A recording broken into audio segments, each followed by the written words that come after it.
stage, they win. This is a fundamental question of who we are. And delivering your daily dose of comedy. Donald Trump, when he had his physical, they had his blood pressure, and mine is higher than his. Oh. And the irony is mine is higher because of him. From the Blue Wave. We flipped. Enough seats to take control of the House. We control the House. To 2020 and beyond. This is the Dean Obeidallah Show on Sirius XM Progress, Channel 127. And welcome to Dean Obeidallah Show. We're live Wednesday, February 19th. I'm Dean Obeidallah. As always, your needy MBFF. I'm there for you. I'm there on Twitter at Dean Obeidallah, Facebook.com/Dean of Radio, where you can watch the monologue. And if you go to Facebook, you can fight with Trump supporters who like to put comments on the monologue. So go ahead. Be civil. Don't be mean. You can be a little mean, but not that mean. Don't be Trump mean. Just have fun. Have a sense of humor about it.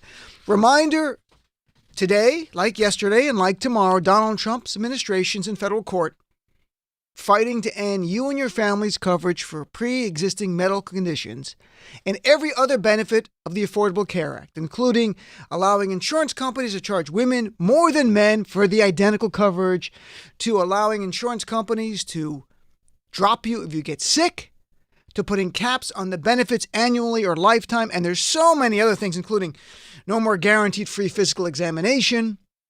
The list goes on. Community pricing, they charge you more if you get sick. All of that gone if Trump has his way. And there's no backup. If Trump really had a backup plan for the good parts of the ACA that everybody likes, specifically coverage for pre-existing conditions, but there's so much more than that we take for granted now, it would be different. He's got no backup plan. But he's in federal court with 20 Republican attorney generals trying to end you and your family's coverage. And I remind people at least once a week about that, because when it happens, and the courts, they've already struck it down, but they're going back and forth, debating, should it go in effect now? Can we do the appeal first? Trump's lying when he goes out there and says he's protecting. He's not. So before we talk about the big issue I want to talk about, last night there was a partial CNN town hall. Not all the candidates, part of the candidates last night. Then tonight's the big debate. And then tomorrow, more of the candidates. I want to play a clip of Pete Buttigieg. Had a remarkable response here. And it was a response to Rush Limbaugh's anti-LGBT, homophobic crap. And last week, Rush Limbaugh's a reminder said about Buttigieg, how is this going? How is this going? A 37-year-old gay guy kissing his husband on stage next to Mr. Man, Donald Trump, because to Rush Limbaugh and Donald Trump, gay people can't have any masculinity. They're not men like Trump. He goes on to say, what's going to happen there? There may be some Democrats who think that's exactly what we need to do. Get a gay guy kissing his husband on stage to ram it down Trump's throat and beat him in the general election. Really? Having fun envisioning that, close quotes. There's so much homoerotic stuff in that comment there, as Rush is obviously fantasizing about kissing Pete Buttigieg, and I understand that, okay. So last night at the town hall, Pete Buttigieg was asked about it by Aaron Burnett, and just remarkable response here. Clip number one. Clip one. Rush Limbaugh made homophobic comments about you.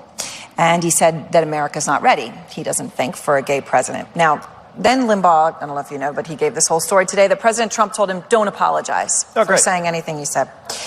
Publicly, though, Trump says that he would not have a problem supporting a gay candidate. Do you take him at his word?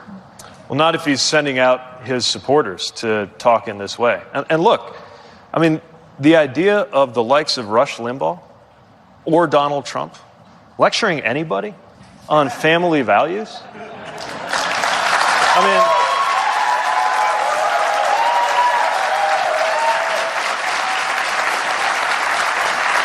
I'm sorry, but one thing about my marriage is it's never involved me having to send hush money to a porn star after cheating on my spouse with him or her. So, they want to debate family values? Let's debate family values. I'm ready. And that's a great answer. And I liked it for so much, not just mocking Trump and Rush Limbaugh, but he made it clear what I believe, the same thing, that Rush Limbaugh was doing what Trump wanted. Trump is horrifically anti-LGBT and in terms of policy. And I have no doubt it's either winked towards Rush to do this or he wanted Rush to do this. And in fact, after Rush went on and did his homophobic comments and called a firestorm, Donald Trump called Rush Limbaugh. And here's Rush Limbaugh on his show yesterday bragging how Trump called him and told him not to apologize for the homophobic comments. Here's clip number 2. I had to tell doctors, you've got to give me a half hour. The president's calling. Okay, well, wait a half hour. Then I told the White House, look, I got a medical procedure in 10 minutes. Can you have the president call me back in 35? And they did. So he called back. And he said, Rush, I just got to tell you something. Never apologize. No, never. I said, for what? Exactly. For what? Because to them, homophobic comments don't demand an apology. You know, Donald Trump is the man who has imposed a ban on transgender Americans who want to serve in our military simply because of who they are. Banning them, absolutely.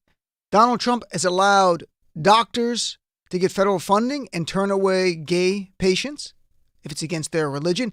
He's allowed, and this is one of the cruelest things, homeless shelters that get federal funding to continue to get federal funding. He's reversing an Obama regulation, allowing them to get federal funding if they turn away transgender homeless people because it's against their religious beliefs. So someone who's homeless and someone who's transgender, already vulnerable on top of vulnerable, and the Trump administration reversed an Obama-era regulation, allowing homeless shelters to get funding from the federal government, and they can turn away someone who's transgender and homeless from coming in and spending the night on the inside as opposed to on the streets. Donald Trump is the most anti-LGBTQ president ever, and he might appoint someone who's gay, Richard Grenell, to a high-ranking position. And again, it's the tokenism of Donald Trump. Donald Trump is the king of tokenism. He uses people as props, one from each community. His cabinet is diversity or different shades of white. Then you got Ben Carson. That's it. And then at the town hall last night, Bernie Sanders spoke, and he was asked point blank about the Bernie Bros. And I'm playing this clip. We cut it together, but it's completely with the context it deserves. I'm just playing it here for people. People email me and post on Facebook that some say, I like Bernie's policies. I would happy to support him. I'm concerned about the Bernie Bros. Other goes, I hate these Bernie Bros. And they are saying they don't hear Bernie denounce it enough. So here was Bernie last night. I don't think one time will do it for those who have grave concerns about it. I too share those concerns. And Bernie had a longer answer, I won't play that, where he goes, I don't know why what I talk about causes any part of my base to spew hate. And that's what I've said here. It's not a direct line. Donald Trump goes to his rallies and they chant, send her back, demonize Latinos and Muslims, and mocks people cruelly. It makes sense that some of his base, some small sliver, is animated to want to commit acts of violence or bully people. That's what Trump is selling. Bernie's not. He's talking about income inequality, raising the minimum wage, health care for all. None of that equals the misogyny of the Bernie Bros. So, and Bernie, and I'll play his clip. I'll let him speak for himself. And here's clip number 3. Will you condemn the Bernie Bro behavior? I will condemn absolutely anybody, including my campaign or any other campaign, that makes vicious personal attacks against people. What our people are involved in, we are a campaign which believes in compassion, which believes in justice. So I don't tolerate ugly attacks against anybody. So yes, I want to have this campaign focus on the important issues facing the American people. I've just said a moment ago, as I've said many times, I'm going to support, if I don't win this thing, I'm going to support somebody else who wins it. All right, and I don't want to see terrible personal attacks. We can disagree on the issues, not personal attacks. But that is not just my campaign. We got millions of supporters out there. We've got millions and millions of supporters, and I dare say 99.9% are people who would never, ever do that. And I urge other candidates also to be mindful of these ugly personal attacks that have come into my campaign. So that was Bernie's response to that. I just wanted to play it so people can hear that. Now, yesterday we talked about the economy and how the economic boom that Donald Trump has promised is not panning out for all Americans. For some it is. There's no doubt. Wealthy doing well, and some people in other pockets of the country are doing well. No denying that. There was a new Washington Post poll today, though, that kind of makes the point that I've been making because Pew polls have been saying this over and over. They asked in the Washington Post poll today, the question was, what best describes your family's financial situation? Are you getting ahead financially, holding steady financially, or falling behind financially? Answer, getting ahead, 29%. Holding steady, 53%. Falling behind, 16%. This matches perfectly with the Pew poll from December and the fall, asking Americans, are you doing better today than you were 3 years ago? About a third of Americans say they're doing better today. The same thing, 29%, getting ahead. The rest of Americans say they're doing the same or not as well. So there is a big opening for the Democrats to appeal to beyond the 30% who say things are better for them now economically than they were under Obama. That's leaving you 70% of Americans saying things are about the same, or a percentage saying it's gotten worse. There's your opening. But secondly, there's something else in this new poll. And, and I keep saying on my show, and this is my sincere priority, the number one priority, the only priority of this show between today and November 3rd, and I've said this for the entire year, is one thing, defeating Donald Trump. And intertwined with that is taking the Senate back. But I'll use shorthand of defeating Donald Trump. And everything we do on the show is to that end. If it's having experts on to make us smarter so we can debate the issues, so be it. To have candidates on to talk about issues about our candidates so we pick the best person to take on Donald Trump and defeat Donald Trump, all of that. Well, something new came up today in a poll, and it's something I've touched on before, but this poll today really made it clear that there's one big thing we could be doing now to help lay the groundwork to win the election in November. And first, I'll take a step back here before we get to it. Remind everyone, 2018 midterm, remarkable turnout. Democrats, we won by nearly 10 million votes in total votes cast for the House candidates in 2018. That was the biggest margin of victory in how long? Ever. That's how big it was. 10 million votes. Ever. The biggest margin of victory. And what happened was we had a surge in turnout. It was the biggest turnout for a midterm election in 4 decades, in 40 years. People were animated. And what they saw is young people came out. 36% more of young people, 18 to 29, voted in 2018 than in 2014. And there was a big surge in women voting in the suburbs and a couple of other groups. And many of these, especially the younger people, had never voted before. They got engaged. They saw what Trump was doing. They were disgusted by it.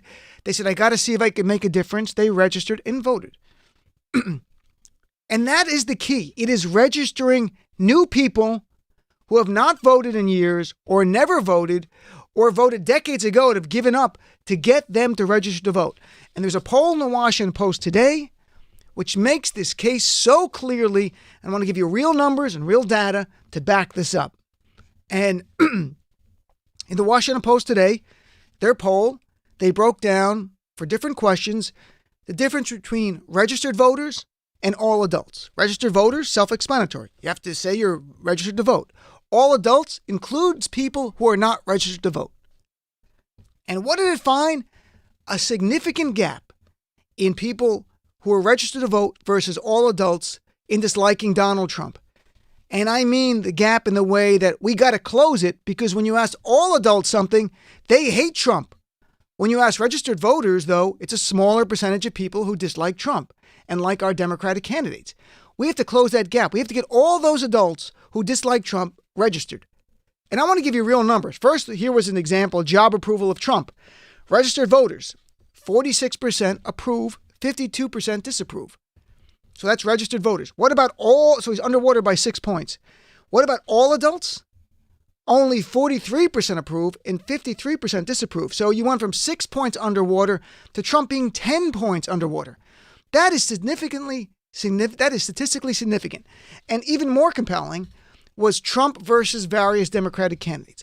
And I'm not giving you these poll numbers because I'm saying this is how the turnout's going to be or that we're going to win for sure. It's not about that. These polls are snapshots in time. It's about this gap over and over. I've been seeing it now for months. I've been talking about it in passing on the show, but with this poll, I wanted to talk about it directly. There is a big gap that is significant, and it could be the margin of victory to beat Trump and to take the Senate back between all adults and registered voters. And we got to close that gap. We got to register those all adults who don't like Trump so they become registered voters and then vote on election day. And you got to see these numbers. I'm going to read them right from today's Washington Post ABC poll. Head to head, Donald Trump versus Pete Buttigieg. Just registered voters, Buttigieg up by 3. But when you ask all adults, Buttigieg up by 7. 4-point gap. Michael Bloomberg, registered voters against Trump, he wins by 5. All adults, he wins by 9. Liz Warren, registered voters, she beats Trump by 1. All voters, she wins by 5. Bernie Sanders, registered voters, beats Trump by 6. All voters, he wins by 11. You don't have to be a mathematician to get this. There's a 4 to 5 point gap of people who hate Trump and are not registered to vote. That gap, 4 to 5 points between, you can see it in this poll. Sanders, registered voters, beats Trump by 6, but all Americans polled in the poll beats Trump by 11. We got to register that gap of 4 and 5%. This is significant. This is the election right here. It's a very simple story, and we have to be strategic about it. And I went through the poll, Washington Post poll, to see the different demographic groups. It won't surprise anyone who's supporting Trump and who's not. We know it by now, but I'll break it down based on this poll. Be strategic in who you're registering to vote. The number one group that hates Trump, disapproves of him more than any group in terms of age, 18 to 24. Only 29% of 18 to 24 years old, and this transcends race, all different races, only 29% approve, 63% disapprove, most of them strongly disapprove. If you know any young person between 18 and 24, ask them if they're registered. And the chances are, if you register them, they're going to vote against Trump. Women of all ages, only 37% of women right now, of all races to combined, approve of Trump. Only 37%. He's down to 1/3 of a gender hates. Only 1/3 of a gender likes the guy. As you might imagine, women of color really dislike him. White women, 47% dislike him, 48% approve. Now that's lower than what he got in 2016. He got 52% of white women. And people of color overwhelmingly disapprove of Donald Trump. The only groups that Trump is keeping his numbers in the mid-40s, 2 groups, white evangelicals, and this is not elitist, this is just the poll, white men without a college degree. 70% of white men with no college support Trump. If you know a white guy with no college, don't try to register him. I'm not kidding. Be strategic. This is elections. It's all about winning. That's all this is about. We have to register people who are going to vote for our candidates. If they happen to vote for someone else at the end of the day, so be it. Register them. Young people, number one. People of color. Women. Those are the key. Interestingly, white women with a college degree overwhelmingly don't like Trump anymore. Same thing, white men with a college degree overwhelmingly don't like Trump. Now, here's the thing. Republicans know this. They're not idiots, the ones that run the Republican Party in terms of their policy. So, beginning in 2018, after the midterm, actually last year after the midterm, they began to try and quietly pass laws to make it harder to register people to vote. Yep, they're trying to make it harder to register people to vote. They're not content with voter ID laws and reducing early voting days and closing down voting stations where minorities live or college students. They are literally trying to make it harder to register people to vote because they see the same data that I see. And Tennessee was the big test case. Last year, quietly, Tennessee passed a law, the Republicans there, that if you registered more than 100 people, so you weren't doing 1 or 2 people, but you were like an organization like NAACP or Indivisible, you were an organization trying to register people. If you made a mistake on 100, if you were registering, saying 100 applications or more, submitting it, if you made any mistakes on those registration forms, you could get a fine of $10,000 per county where you're giving them the registration forms. And get this, they actually now have a criminal penalty. If you're a part of a voter registration group like the NAACP or Hispanic group or Indivisible, and you're registering people as a group, and it says here, knowingly or intentionally pay workers based on quotas, that's a crime. You can go to jail for that. What is wrong with paying people? Because they're saying, if you're paying them on a quota, they're going to go out there and forge ballot. No, if the registration's valid, it doesn't matter if they have a quota or not. Well, 2 lawsuits were filed late last year against Tennessee because they were doing, this was their cookie cutter law. This was the one they wanted to pass, test the courts, and then pass it around red states around the country. This was their goal. 2 lawsuits filed, including by the League of Women Voters, and a federal judge a couple of months ago found the law unconstitutional, saying it would have a chilling effect on organizations and individuals seeking to register voters, calling it a punitive regulatory scheme. So the Republicans were stopped there. But they're not done. One, they're appealing, but today, February 19th, Republican Tennessee introduced a new bill into their state chamber, which again will be the test law that I can assure you red states around the country will pass, again trying to make it harder to register voters. They're not content to make it harder for you to vote. They don't even want you to register.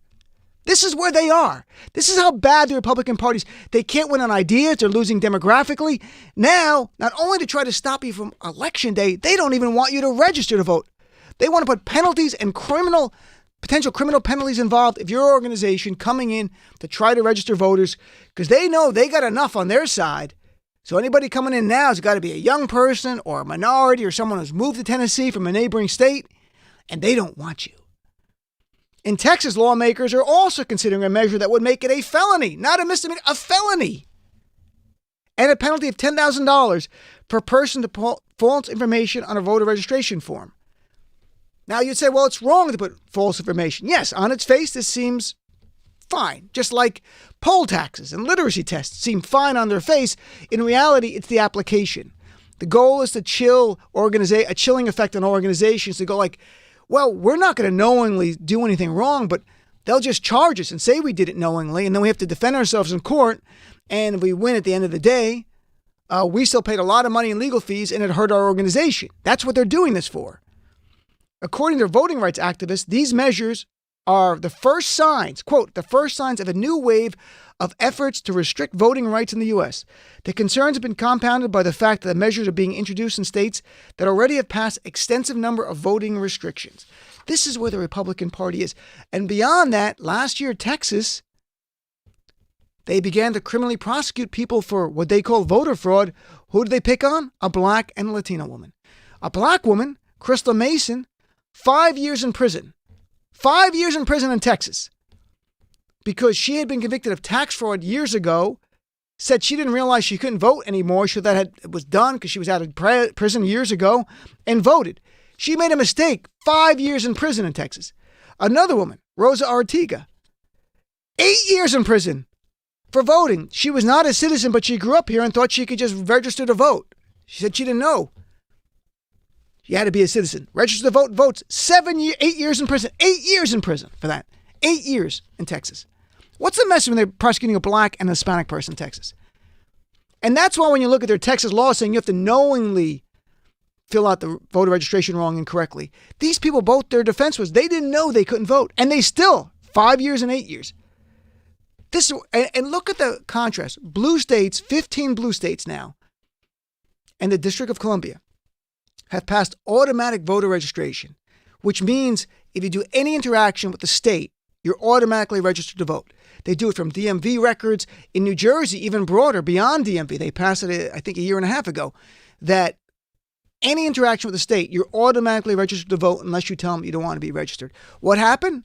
Oregon has seen 15% increase in voter registration because of this. Colorado up 16%, and you've also seen voter turnout creep up in these states.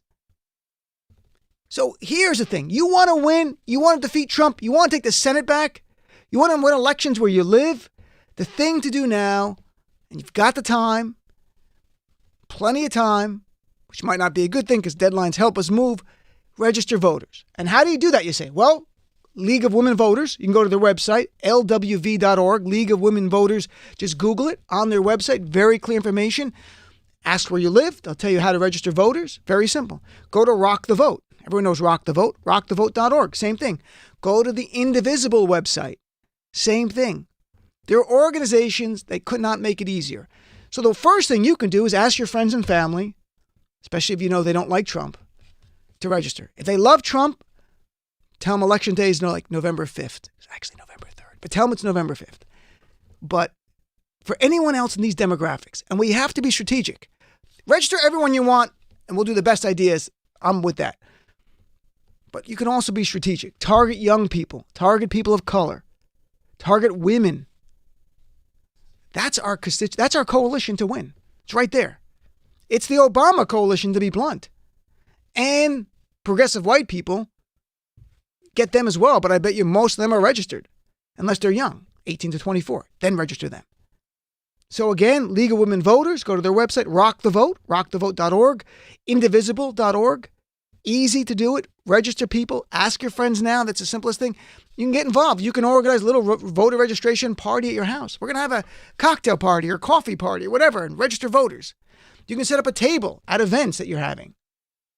If we register more people, we are going to win in 2020. And there's nothing Trump can do. They can't stop us yet. Tennessee is going to pass a new law. They said the goal is that it goes in effect before November. I'm sure it'll be back in the courts again and fight it out. Their next thing is to actually prevent you from registering to vote. This is how much the Republicans can't win on ideas. They want to stop you from registering.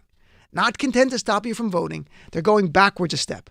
While the blue states are making it automatic registration, there's various big contrasts between our two parties, but this is one of the biggest. Democrats want to make it easier for you to be franchised, to get involved, to register, to vote, to cast your ballot. And many of us take it for granted that people have died for that very right. Clearly, people know the history of African Americans dying and some white allies killed as well, simply to have the ability to go in a ballot box and cast your ballot. Republicans want to make it harder to vote. Now they want to make it harder to register to vote. They're not going to stop. The next step, obviously, we've talked about in the show, is Trump trying to come up with a way to suspend the election. That's the next logical step. You go from making it harder to vote, harder to register, just get rid of the election. We can't stop them from voting. We can't do this. No election. We're not going to worry about that now. Let's worry about this. Register people to vote. That's our number one priority. And I'd love to hear from you. What do you think about, have you registered people to vote? What other things would you suggest we do now? Because we have some time. We've got the primaries going on, but let's lay the groundwork for the real goal. The goal is defeating Trump on November 3rd. What else can we do between now and November 3rd? So I'd love to hear from you. We'll come back. We got a great group of guests. Glenn Kirshner, from MSNBC. We're going to talk about Donald Trump and Bill Barr's latest assault on the rule of law. Dr. Jen Cottle at 8 o'clock to talk about coronavirus and what's going on and why am I so scared? And can she help me? And then Maryland State Senator Mary Washington, who's running for mayor of Baltimore, is going to join us. She's already made history as the first LGBTQ member of the state legislature there. Now, if she's elected in Baltimore, will be the first openly gay mayor of Baltimore and one of the handful in the nation. So that's later in the show. But right now, you're my guest, 866-997-4748. I'd love to hear from you. Be right back with more of the Dino Bidala Show. Look, it's time the media start calling out Trump's false statements for what they are. Lies. Trump is a liar. And by the looks of it, he's lying every day and twice on Sundays. The Dino Bidala Show.